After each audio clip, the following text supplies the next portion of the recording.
Ito na nga, dumating ng Koyoma impact wrench.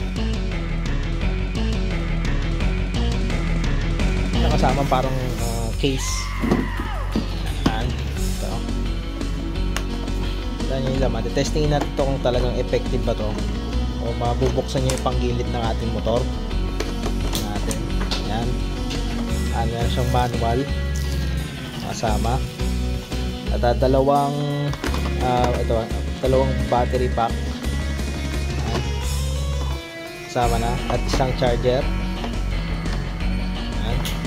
Ito mismo yung pinaka impact wrench. Kita nyo naman, bigat. Mukhang matibay yung plastic niya, mukhang durable. Ayan.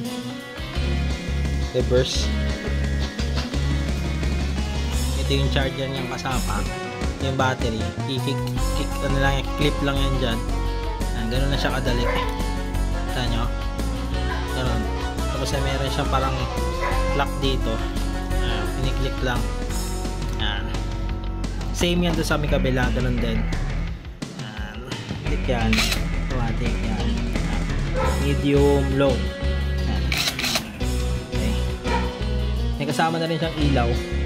Nakita nyo naman, may kasama ng ilaw. Diba? Bangis. Kasamang ilaw eh. So yan, testingin na natin. Nagigpit niyan dati D1. Yan. Na maliit na ganyan din kalaki. Yan mo natin kung karga. Wala yan. Wala yan sa hose. Isa. Makita nyo? Hanggang niya, saglit lang. Mga 3 pitikan.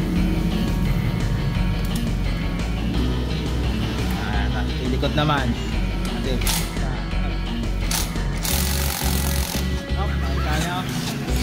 Natanggal. Sa paluwag ba may wala siyang control na. Sa paluwag na itong Koyoma wala control.